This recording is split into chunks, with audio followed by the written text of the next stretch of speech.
습니다.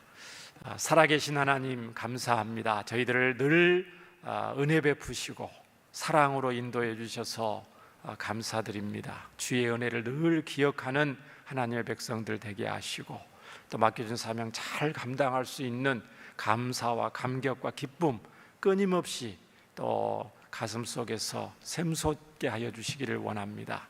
하나님, 오늘도 주님 저희들 하루의 일과를 또 마치고 또 육신은 피곤하지만은 주의 은혜를 사모하는 마음으로 저희들 또 예배당에 불러주셨습니다. 주님, 말씀 가운데 또 찬양할 때에 기도 가운데 임재하시고 은혜 베풀어 주시고 새 힘을 허락하여 주옵소서. 부족한 자를 불쌍히 여기시고 생명의 말씀을 잘 수종들 수 있도록 도구로만 사용하여 주옵소서.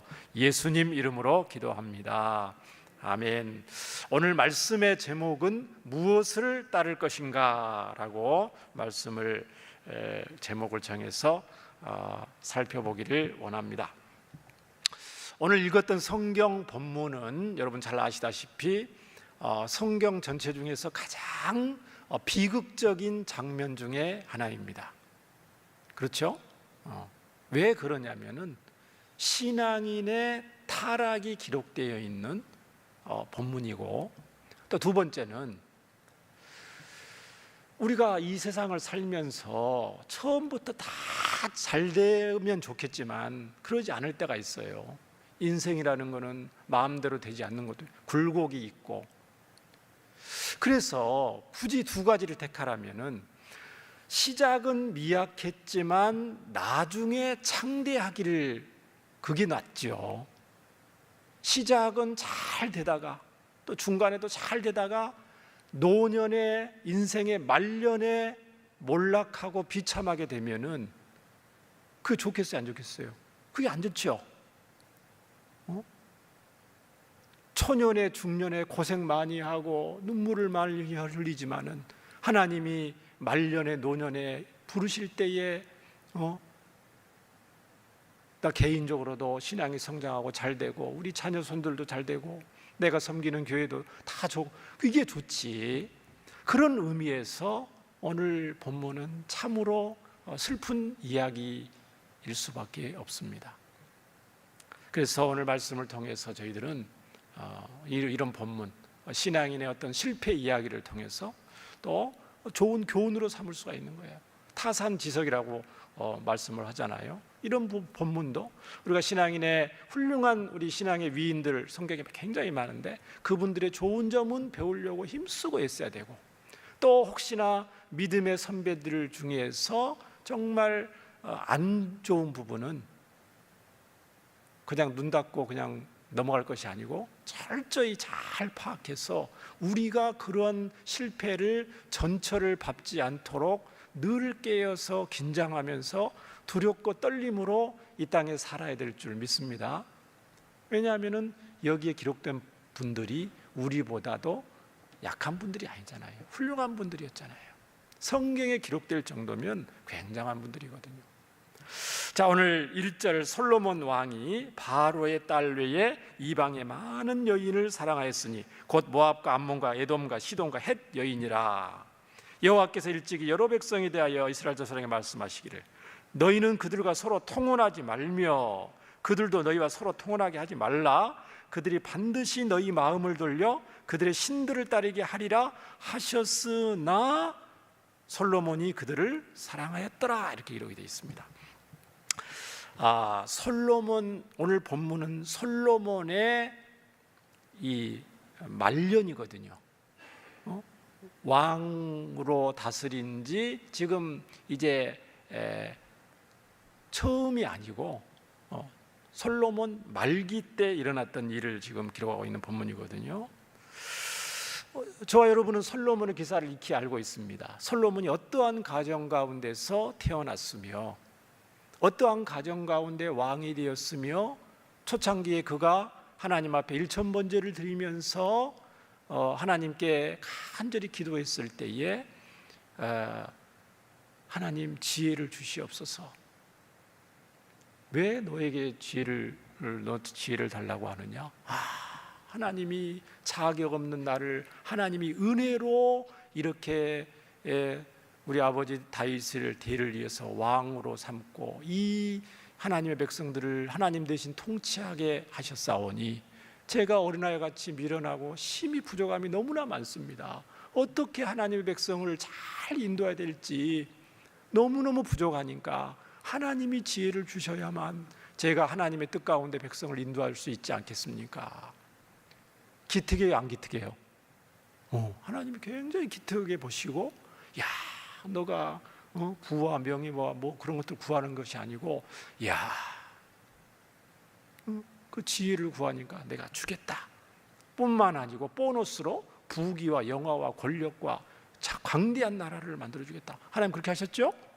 그래서 이렇게 강대하게 되고, 또 앞장에 보면은 솔로몬 성전을 건축을 해서 하나님께 봉헌을 하고 장문의 기도문을 해서 하나님, 우리 하나님의 백성들이 공경과 궁핍과 어려움과 낭패를 당할 때에 이 성전을 향하여 손을 들면은 하나님이 하늘에서 들으시고 응답하시고 역사하여 주시옵소서. 하나님께서 오케이, 그러겠다. 너의 중심을 봐서 내가 너의 기도에 응답하셔서 어떤 형편 속에서도 이 예루살렘, 이 솔로몬 형제를 향하여 내 백성들이 기도할 때에 내가 반드시 그 기도를 들고 응답하고 살아계신 하나님인 것을 나타내 주겠다. 굉장하잖아요. 그러던 솔로몬, 그래 하나님의 지혜를 받아서 은혜를 받고 잠언, 전도서, 아가서, 구약성경 세 권을 저술한 성경의 저자죠. 굉장합니다. 솔로몬이 아가서에 보면 술람미 여인하고 데이트를 하는데 그 연애 이야기가 단순히 두 사람의 러브스토리가 아니고 예수님이 주의 몸된 신부된 교회를 사랑하는 그 비유를 이 아가서를 통해서 하나님 말씀하시는 거예요. 그래서 이 아가서가 정경으로 인정이 되고 저와 여러분은 아가서를 볼 때마다 하나님이 얼마나 우리를 사랑하시는지 이런 것들을 볼 수 있어요. 굉장히 복을 많이 받았죠. 자, 그런 이 솔로몬이거든요. 그런데 열왕기상 3장 1장에 보면은 이 솔로몬이 애굽의 왕 바로와 더불어서 혼인관계를 맺어서 바로의 그 딸을 왕비로 맞이하는 장면이 솔로몬의 초창기에 있었습니다. 그것은 그 당시 많은 나라들 같이 이 애굽이 세계 최대 강대국이거든요. 이 강대국 애굽과 정략 결혼을 함으로써 동맹관계를 맺기 위해서 그렇게 한 거거든요. 그런데 오늘 성경에 보니까 이것을 부정적으로 보고 있는 것을 보고 있어요. 1절을 보시면 솔로몬 왕이 바로의 딸 외에도 이방의 많은 여인을 사랑하였다 이렇게 되어 있습니다. 그러니까 바로의 딸을 정략적이든 어떻든 간에 이방의 바로의 딸을 왕비로 맞아들인 것에 대해서 이방의 많은 여인을 사랑한 것 같이 부정적으로 보고 있는 것을 볼 수가 있습니다. 그런데 또 단순히 정략적인 의도만이 아니었다는 것을 우리가 알 수가 있는데, 자, 여기서 이방의 많은 여인을 사랑하였다, 그 다음에 2절 마지막 전에 솔로몬이 그들을 사랑하였다, 이 사랑했단 말을 이 원어 성경에 보면은 뭐라고 되냐면 아하브라는 동사를 썼거든요. 이 아하브라는 동사는 사랑하다, 매우 매우 좋아하고 기뻐하다, 또 연애하다 그런 의미가 있어요. 그런데 이 단어는요 어떨 때 쓰냐면 어떤 대상에 대해서 강한 애착을 가지고 있을 때, 굉장히 애착을 가지고 있고 그 함께 하고 싶고 그 대상을 소유하고 싶은 그런 강한 마음, 함께하고 소유하고 그런 애착을 가지고 있을 때 쓰는 이 동사가 이 아하브라는 동사거든요. 이 동사가 어디에 쓰여 있냐고 찾아보니까 아브라함의 아들 이삭이 40세 때 노총각이 됐을 때 결혼을 했어요. 그런데 사라가 그 전에 일찍 죽었잖아요. 그러니까 어머니가 없는 상태에서 굉장히 이삭이 약속의 자녀 이삭이 태어났지만은 외롭게 노총각이 되었는데 그때 리브가를 만났죠.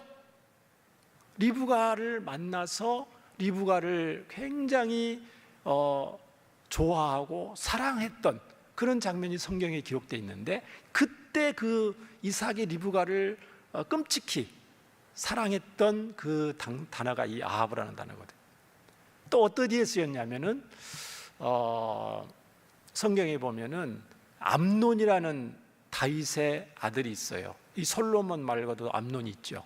이 암논이 압살롬의 여동생이었던 이복 누이, 그러니까 암논의 이복 누이였던 다말을 끔찍히 좋아하는 장면이 나옵니다. 그런데 이복 동생이잖아요. 동생이니까 어떻게 할 수는 없고, 그래서 너무너무 좋아한 나머지 어떻게 돼요? 성경에 보면은 너무 좋아하는 사람이 있는데 마음을 표현할 길이 없고 속으로 끙끙 앓으면 무슨 병이 생겨요? 그거보다 뭐라고 그래요? 상사병이라고 그러죠? 상사병에 걸린 정도로 그게 이 아합이라는 동사를 썼거든요.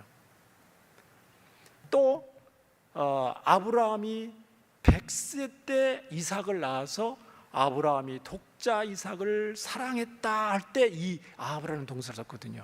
굉장히 애지중지하면서 사랑하는 이 단어가 이 아합이라는 단어예요.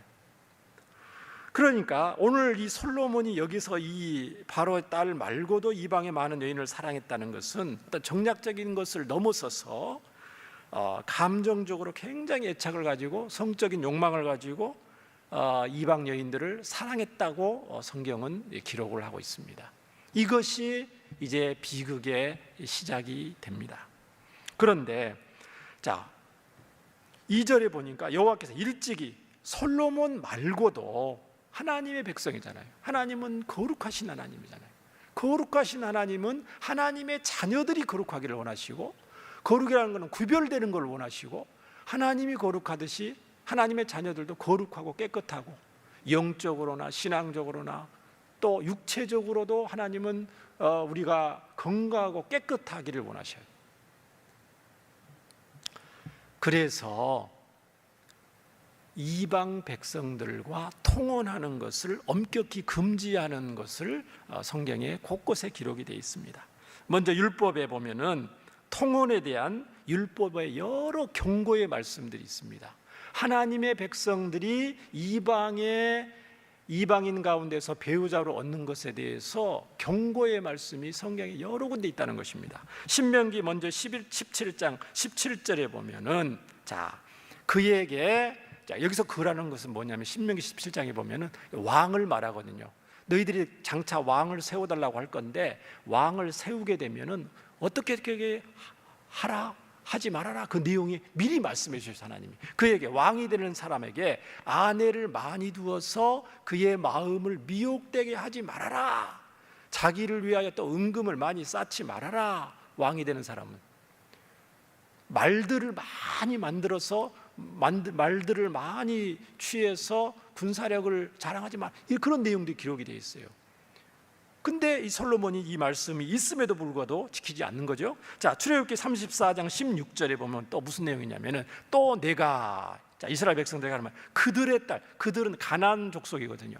가나안 족속의 딸들을 내 아들들의 아내로 삼음으로 그들의 딸들이 그들의 신들을 음란하게 섬기며 내 아들에게 그들의 신들을 음란하게 섬기게 할까 함이니라. 하나님께서 모세를 통해서 이스라엘 백성들에게 분명히 주신 말씀이에요.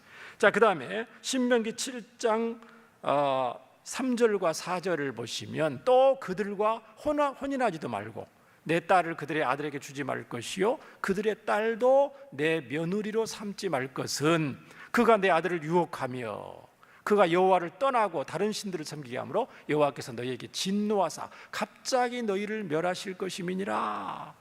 너희 자녀들이 유혹에 넘어가서 결국은 하나님을 떠나고 우상숭배다 망하게 되니까 절대 그러면 안 된다. 또 경고하잖아요. 또 있어요.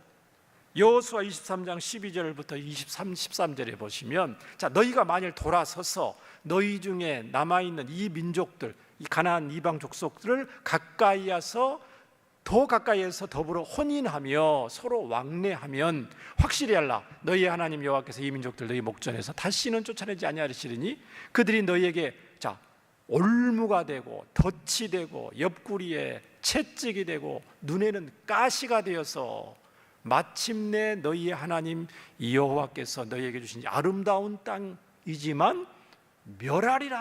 하나님이 분명히 경고의 말씀해 주셨죠. 그래서 하나님의 자녀들은 불신자들과 통혼하는 것에 대해서 굉장히 사느냐 죽느냐의 문제처럼 심각하게 받아들여야 됩니다. 그런데 이러한 하나님의 여러 경고의 말씀을 이스라엘 하나님의 백성들은 별로 귀담아 듣지를 않죠. 창세기 6장에 보면은 홍수 심판을 내리기 전에 성경이 어떻게 되냐면 하나님의 아들들이 사람의 딸들의 외모를 보고 많이 결혼을 했다, 그런 내용이 되어 있어요. 그래서 부패하고 타락하고 홍수 심판을 자초하는 그 계기가 되는 것을 볼 수가 있습니다. 그런데 이 수많은 이 율법의 경고의 말씀이 있음에도 불구하고 하나님의 이스라엘 백성들이 하나님 말씀을 한 귀로 듣고 한 귀로 흘리죠. 그래서 이 경고의 말씀이 실제적으로 성취되는 장면이 성경 곳곳에 있는데, 민수기 25장 1절부터 3절에 보면 이스라엘 백성들이 시딤에 머물 때에 광야에서 약속 땅 가는 과정에 있을 때 그 백성들이 모압 여자들과 음행하기를 시작하니라. 그 여자들이 자기 신들에게 제사할 때에 이스라엘 백성들을 청하는, 이스라엘 남자들을 청하는 거죠. 자기들 신들에게 백성들이 먹고 그들에게 신들에게 절함으로 이스라엘이 바알볼에게 가담한지라. 여호와께서 이스라엘에게 진노하시니라. 그래서 이 사건을 통해서 민수기 25장에 보면은 이스라엘 백성들이 전염병으로 무려 2만 4천 명이 떼죽음을 당하는 장면이 나타나게 됩니다. 사사기 3장 6절과 7절에 보면은 사사시대 때 그들의 딸들을 맞아 아내로 삼으며 자기 딸들을 그들의 아들들에게 주고 또 그들의 신들을 섬겼더라. 이스라엘 자손이 여호와의 목전에 악을 행하여 자기들이 하나님 여호와를 잊어버리고 결국은 바알들과 아세라들을 섬긴지라, 이렇게 되어 있습니다. 통혼의 결과죠. 그럼 목사님, 이거는 구약 시대 때 이야기 아닙니까? 신약 시대는 좀 다르지 않을까요? 고린도후서 6장 14절부터 16절을 보시면 신약 성경에 이런 말이 있습니다. 너희는, 하나님 백성들이죠, 고린도교회 성도들은 믿지 않는 자와 멍에를 함께 매지 말라. 의와 불법이 어찌 함께하며 빛과 어둠이 어찌 사귀며 그리스도와 벨리알이 어찌 조화되며 믿는 자와 믿지 않는 자가 어찌 상관하며 하나님의 성전과 우상이 어찌 일치가 되리요. 우리가 살아계신 하나님의 성전이냐. 이와 같이 하나님께서 이르시되 내가 그들 가운데 거하며 두루 행하여 나는 그들의 하나님이 되고 그들은 나의 백성이 되리라. 그러니까 우상 숭배를 철저히 금지하는 것처럼 믿는 자는 믿지 않는 자가 멍에를 하지 말라는 말이 무슨 말이에요? 불신자들과 식사도 하지 말라는 말이에요? 같이 일도 하지 말라는 말이에요? 같이 교제도 하지 말라는 말이에요? 그 말이 아니잖아요. 근데 믿는 자는 믿지 않는 자와 멍에를 맺지 말라, 그렇게 말씀했잖아요. 불신자들도 사랑하고 전도 대상으로 살고 우리가 섬기고 이렇게 같은 사회에서 같이 살아야 되는 건데 그게 무슨 말입니까? 불신자들의 그런 가치관, 그런 신앙관과 타협하지 말고 더 나아가서 불신자들과 결혼하지 말라는 말씀이죠.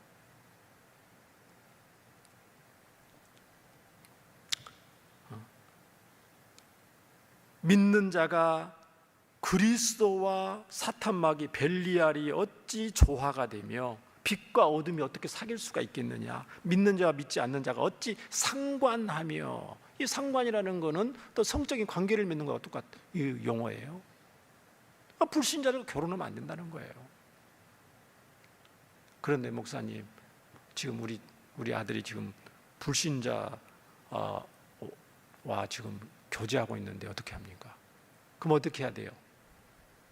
아니, 교제하면은, 교제 안 하면 좋지만 교제하면은 예수님 전에서 예비 며느리감이 예수님 믿을 수 있도록 기도하면서 도와야 되겠죠. 돕고 나서 예수님 영접하고 신앙인이 되면 딴딴따다 하면 되겠죠. 그러면 신앙이 아직 안 됐는데요, 그러면 결혼하면 안 되죠. 교제까지는 할 수 있다고 해도 안 된다. 성경에 이렇게 있다.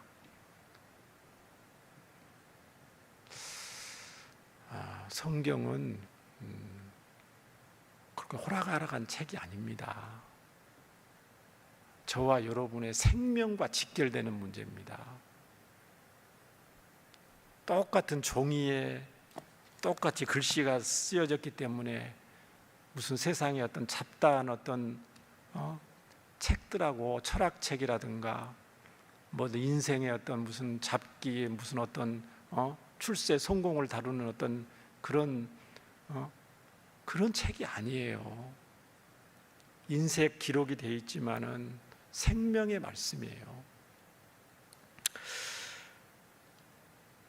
3절에 보니까요, 왕은 후궁이 700명이요. 자, 이 하나님 말씀을 어기고 첩을 300명을 두는데, 자, 그 여인들이 왕의 마음을 돌아서게 하였더라 이렇게 돼 있고요.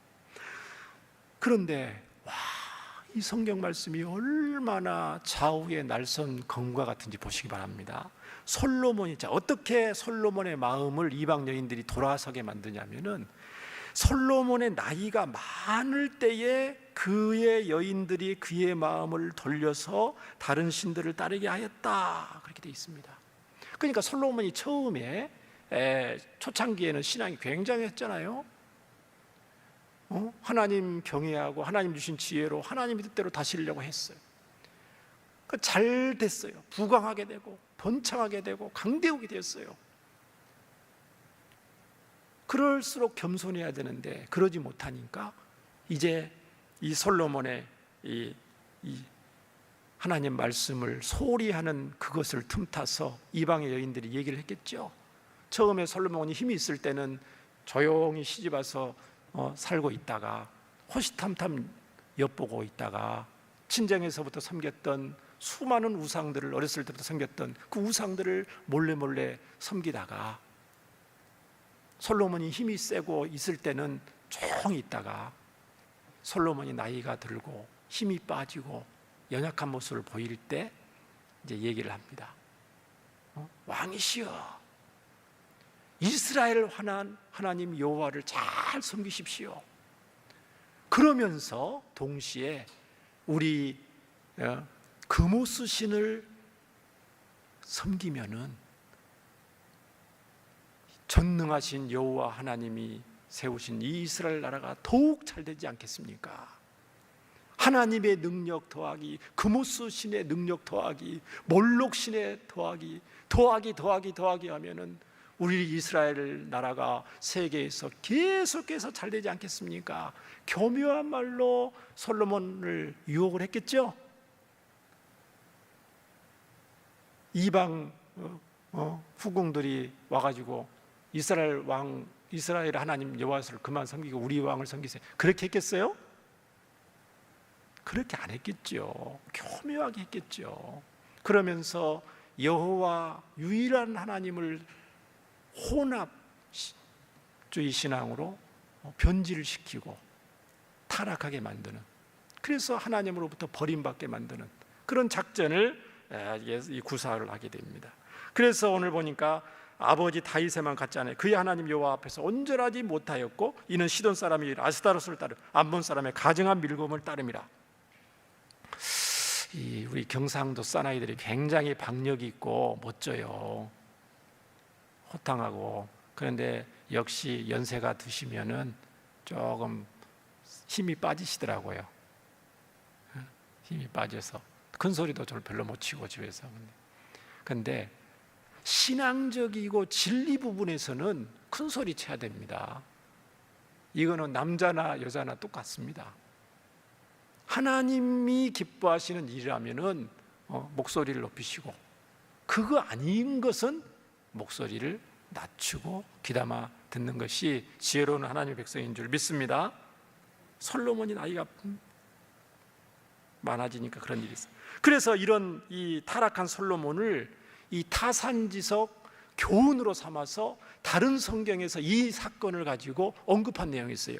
자, 느헤미야 13장 26절 27절에 보면 이렇게 되어 있습니다. 또 이르기를, 옛적에 이 솔로몬 시대 얘기를 지금 하는 거예요. 느헤미야가 이스라엘 왕 솔로몬이 있었는데 이 일로 범죄하지 아니하였느냐. 그는 많은 나라 중에 비길 왕이 없이 하나님의 사랑을 엄청 입은 자다. 하나님이 그를 왕으로 삼아 온 이스라엘을 다스리게 하였으나 이방 여인이 그를 범죄하게 하였나니 너희가 이방 여인을 아내로 맞아서 이 모든 큰 악을 행하여 우리 하나님께 범죄하는 것을 우리가 어찌 용납하겠느냐. 또 느헤미야 시대 때 또 이방 여인들과 또 결혼하려고 그런 거예요. 이방 여인들이 막 치장을 하고 막 그랬겠죠. 하나님을 경외하는 여성들은 수수하게 하고 외모보다는 내면을 가꾸기 때문에 우리 저도 남성이지만은 참 정신을 똑바로 차려야 되겠죠. 외모를 보지 않고 중심을 보시는 하나님을 닮아서 외모를 보지 않고 신앙을 봐야 될 건데 자꾸 세상 여성들의 어떤 그런 외모를 꾸게 하고 막 그런 거 거기에 마음 뺏기면은 자 따라서 해보십시다. 그러면 폐가 망신한다. 폐가 망신합니다. 자, 계속해서 말씀을 보면은 자 6절을 보세요. 솔로몬이 여호와의 눈앞에서 악을 행하여. 와, 성경을 보십시오. 처음에는 약하게 솔로몬이 타락하다가 6절에 가니까 여호와 눈앞에서 이제 악을 행하는데 죄가 점점 장성하는 것을 볼 수가 있는데요.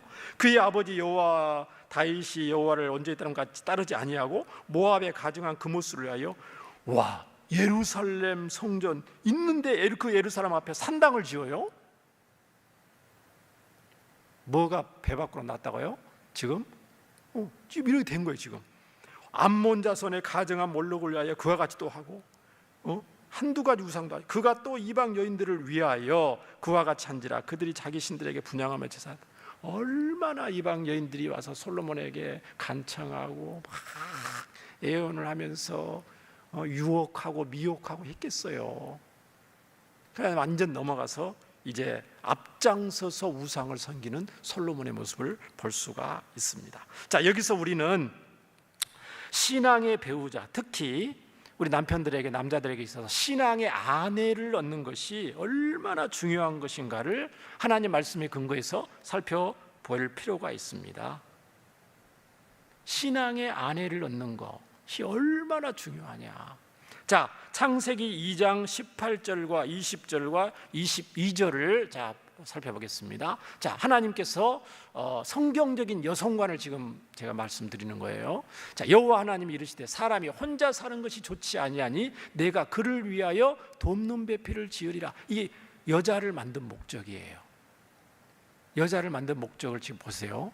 하나님이 혼자 사는 것이 좋지 못하다. 아담이 혼자 지금 먼저 만들어졌거든요. 근데 하나님이 아담을 볼 때 혼자 사는 것이 좋지 않대요.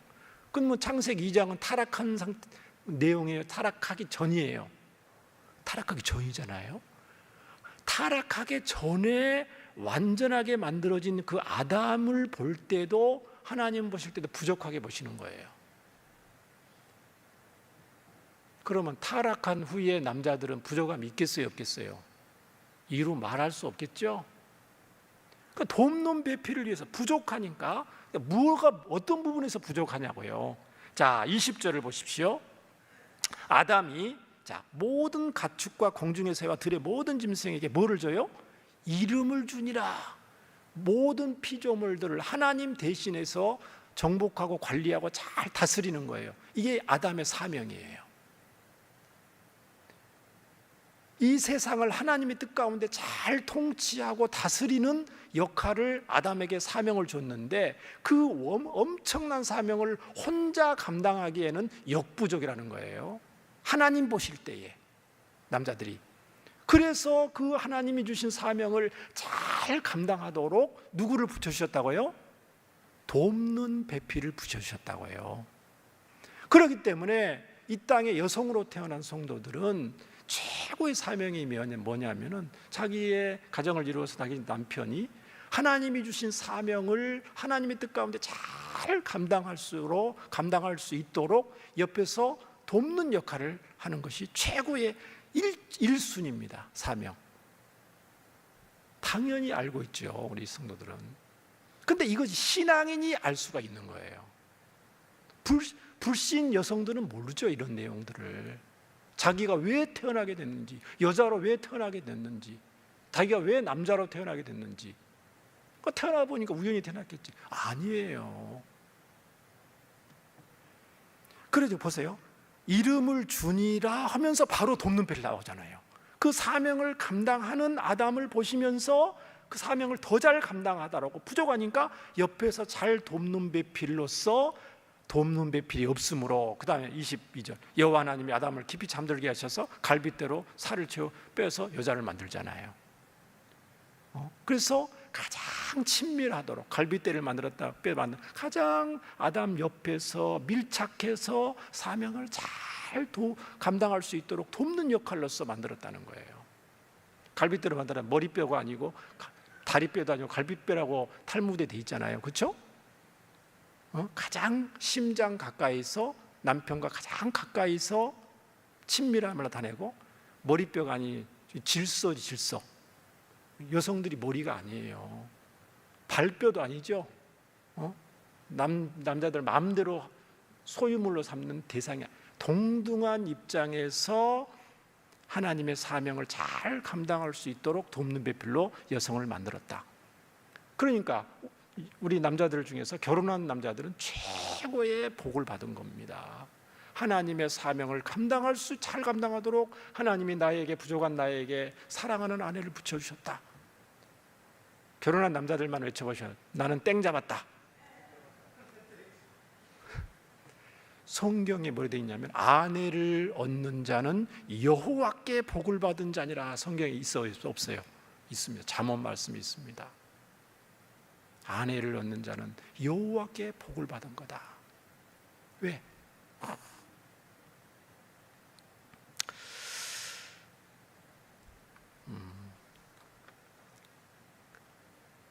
그래서 부족한 남편을 그러면 잘 도와주려면 남편보다도 뛰어난 부분이 있어야 돼요. 도와주는 사람하고 도움을 받는 사람이 있어요. 도와주는 사람이 능력이 더 뛰어나요? 도움을 받는 사람이 능력이 뛰어나게 돼 있어요. 도와주는 사람이 능력이 뛰어난 부분이 있어요. 그래서 이 남자들과 남편보다는 차별화된 뛰어난 부분을 우리 여성들에게 주신 것입니다. 돕는 배필을 잘 감당하라고, 그 사명, 돕는 배필로서의 사명을 잘 감당하라고. 예를 들면 우리 여성들에게는 예쁜 외모를 물론이고 성숙함을 주셨어요. 그래서 어렸을 때부터 남자아이와 여자들을 키워보면 다릅니다. 여자아이들이 성장 속도가 더 빠릅니다. 초등학교 3학년 남자와 여자아이들 보면은 말하고 행동하는 것이 보면은 어때요? 여자아이들이 더 빨리 성장하죠? 말도 잘하고 앞가림도 잘하고. 아들들 뒤치다거리라 굉장히 힘듭니다. 그거 왜 그러냐면 그 어른들도 마찬가지인데요. 그런 성숙한 부분이 있고, 또 지혜도 탁월한 부분이 있어요. 자상함과 세밀함, 남편들이 보지 못하는 어떤 그런 부분을 잘 보는 것도 있고, 정서적인 어떤 교감, 그 다음에 참 감탄을 금할 수 없는 탁월한 어떤 공감 능력, 이거는 정말 인정할 수밖에 없죠. 상대방을 잘 부족한 것을 파악하고 동감하고 맞장구, 그런 능력 굉장히 탁월합니다. 의사소통 능력, 말도 굉장히 잘하고요, 빨리도 하시고 많이도 하시고 질리지도 않고, 이런 것들은 뭐냐면은 사명을 감당하는 남편을 잘 돕는 굉장히 중요한 부분이죠. 그런데 창세기 3장에 죄가 들어온 이후로 이 여성들의 최고의 중요한 사명이 뭐가 되겠어요? 그러니까 남편을 신앙적으로 바로 서서 하나님을 남편이 경외하고 예수님을 잘 믿고 따라가도록 그 돕는 역할이 우리 여성들에게, 신앙의 여성들에게 최고의 사명이 되겠죠. 이 사명을 우리 여성 성도님들은 잘 감당하고 계시는 줄 믿습니다. 그리고 이 여성들에게 굉장한 영향력을 줬어요.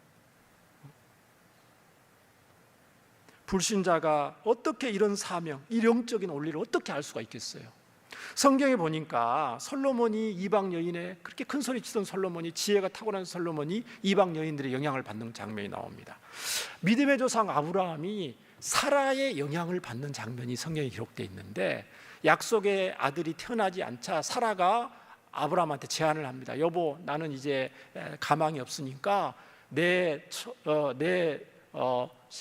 하인 몸종 하가를 통해서 우리 아들을 얻읍시다, 제안을 합니다. 성경적 아니에요. 비성경적이죠. 그러면 아브라함이 단칼에 잘라서 여보, 그러지 맙시다. 하나님이 분명히 주신다고 했는데 우리 끝까지 기다립시다. 그렇게 해야 되는데 한두 번 얘기 안 하고 계속 사라가 얘기를 하니까 아브라함이 거기에 홀딱 넘어갑니다. 그래서 하가를 첩을 통해서 이스마엘을 낳아서 비극이 시작이 되는 장면이 나오고요. 아합의 왕 이세벨이, 이방 아합 왕이 이세벨이라는 이방 여자를 아내로 맞아줘서, 성경에 보면은 아합 왕 시대에 실제로 아합이 다스리지만 누가 뒤에서 다 조정해요? 이세벨이 다 조정하는 걸 다 할 수가 있죠. 어느 날 아합 왕이 나봇의 포도원이 탐이 난 거예요. 근데 왕이 나봇의 포도원이 탐이 난다고 해서 뺏지를 못하잖아요. 그래서 식사도 안 하고 끙끙 앓아요. 그랬더니 이세벨이 당신이 왜 식사도 안 하고 끙끙 앓고 있습니까? 이만저만해서 나봇의 포도원을 갖고 싶은데 뭐 안 된, 아이고 당신이 왕 맞습니까?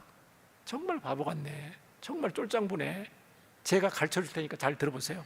여차여차 해가지고 나봇을 이거 하세요. 그러면 당신 나봇의 포도는 당신 거 될 거 아닙니까? 악처의 대명사 이세벨. 좋은 내용도 있어요. 사무엘상 25장에 보면은 좋은 영향을 끼쳤던 여성의 모습을 나오게 하는데, 아비가일이라는 여성이 있고 나발이라는 남편이 있었어요. 다윗이 사울왕을 피해서 도망 다닐 때, 먹을 것이 없어서 궁핍할 때에 나발이 굉장히 부유하게 잘 싸울 때, 양털 깎을 때 먹을 것 좀 주세요 신하들을 보냈더니 나발이 단칼에 거절합니다. 이거는 단순히 거절한 게 아니라 하나님의 구속 사역을 하는 데 있어서 중요한 역할을 해야 되는데 거절을 한 거거든요. 그래서 다윗의 신하들이 나발 집에 쳐들어가서 내일 아침에 저기 있는 남자들을 모조리 없애겠다고 이제 했는데, 그때 이 아비가일이라는 여성이, 아내가 지혜를, 하나님을 경외하는 여성이었죠. 지혜를 발휘해서 먹을 것을 급히 싸가지고 다윗한테 가서 이만저만해서 우리 남편이 정말 미련하고 어리석은 일을 했습니다. 당신이 하나님을 경외하고 사랑하고 하나님의 종인데 그렇게 궁핍할 때 우리가 당연히 도와주는 게 마땅하고 하나님의 은혜를 갚는 건데 우리가 잘못했습니다. 용서해 주세요.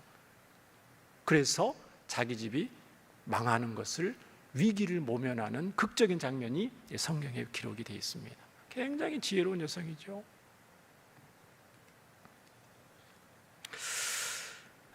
그래서 잠언 31장 10절과 30절에 이런 기록이 되어 있습니다. 누가 현숙한 여인을 찾겠느냐? 하나님을 경외하는 그 여성, 신앙의 여성을 현숙한 여인이라고 성경은 말하는데, 그의 값은 진주보다 더하니라.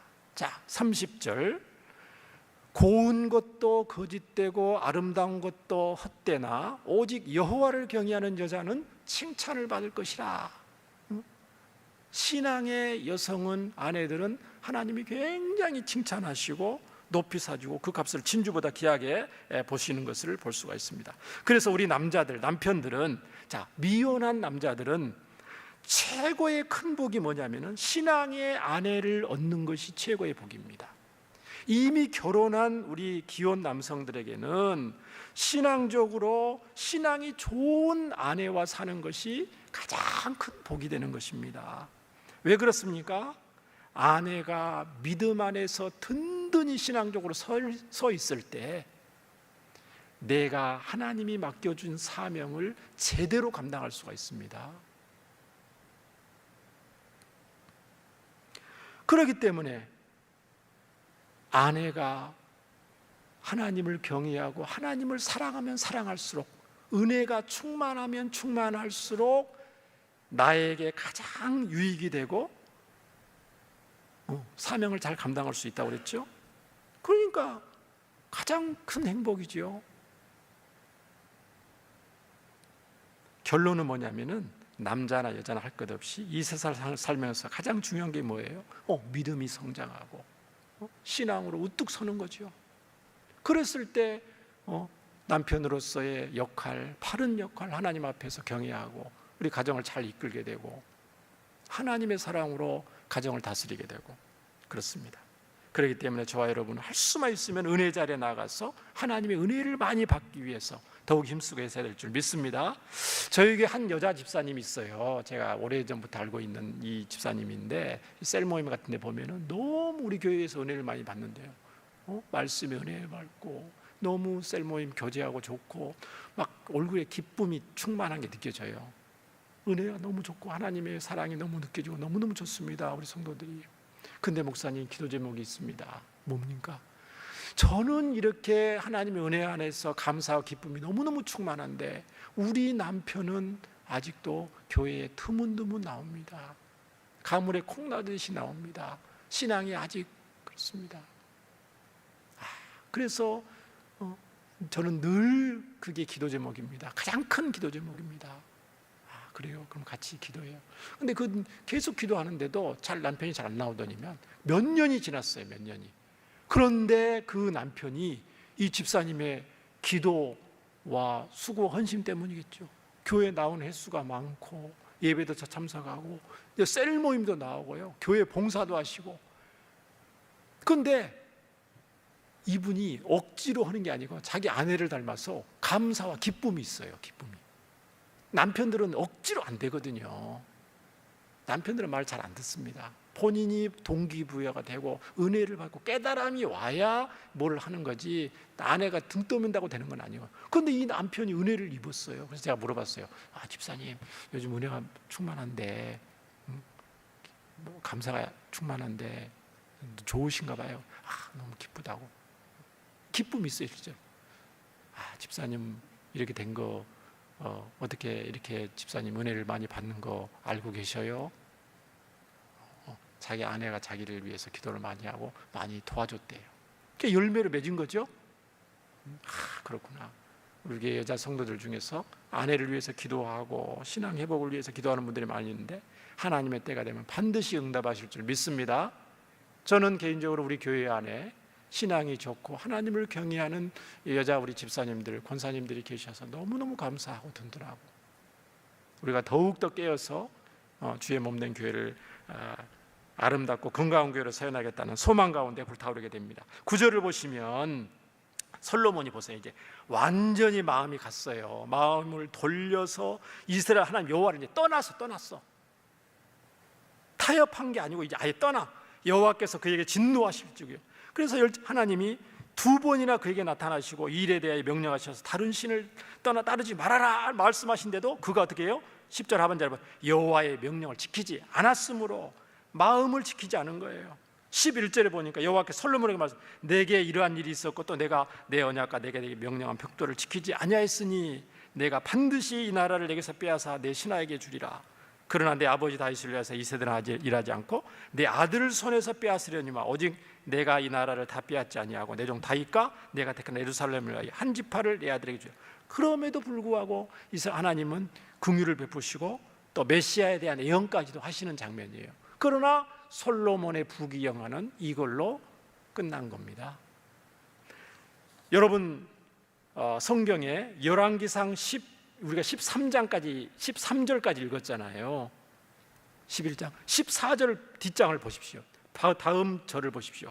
14절 여호와께서 에돔 사람 누구를 일으켜요? 하닷을 일으켜 솔로몬 왕의 대적이 되게 하시니 바로 나옵니다. 26절을 보십시오. 옆에 26절 있죠? 솔로몬의 신하였던 느밧의 아들 여로보암이 또한 손을 들어서 솔로몬 왕을 대적하니라. 이제 말씀을 마쳐야 됩니다. 솔로몬 말기에 모든 비극의 원인은 뭐냐면은 하나님의 말씀을 무시하고 버린 것입니다. 왕이 된 초기에는 지혜를 얻음으로 부귀영화 명성을 얻었던 그 솔로몬이 이제 하나님 대신해서 이방 여인들을 사랑하고 영적인 분별력을 상실하고 비참함과 내리막길을 간 것입니다. 교만해져서 하나님 말씀을 경홀히 여긴 것이죠. 이제 강대국이 되고 좀 살만하니까 하나님 말씀을 무시하고 자기 지혜로 나라를 다스릴 수 있다는 교만에 빠진 것이지요. 하나님은 교만을 굉장히 싫어하시거든요. 수예배 바벨론 심판 나오지만은, 이방들 심판 나오지만은, 하나님께서는 신앙인이든 신앙인이 아니든 개인이든 나라든 교만하면 반드시 심판하시는 공의로우신 하나님이십니다. 사랑하는 여러분, 오늘 이 솔로몬의 실패를 교훈 삼아서 정말 어떤 형편 속에서도 저희가 하나님을 최고로 사랑하는 성도가 되어야 될 줄 믿습니다. 처음 신앙생활할 때나 또 지금이나 또 앞으로도 가난할 때나 힘들 때나 또 잘되고 형통하고 부유해질 때나 변함없이 초지일관 하나님을 경외하고 겸손하게 하나님 말씀을 따라가야 될 줄 믿습니다. 두렵고 떨림으로 예수님 삶과 예수님 성품을 담는 복된 우리 성도님들 다 되시기를 주의 이름으로 축원합니다. 오늘 말씀을 기억하면서 우리 함께 통성으로 기도하겠습니다. 하나님 아버지, 오늘 말씀을 통해서 솔로몬뿐만 아니라 모든 사람의 마음이 타락하고 부패하여 틈만 나면 하나님을 떠나려고 하고 하나님 없이 내 힘으로 살려는 교만에 빠지기 쉬운 것을 보게 됩니다.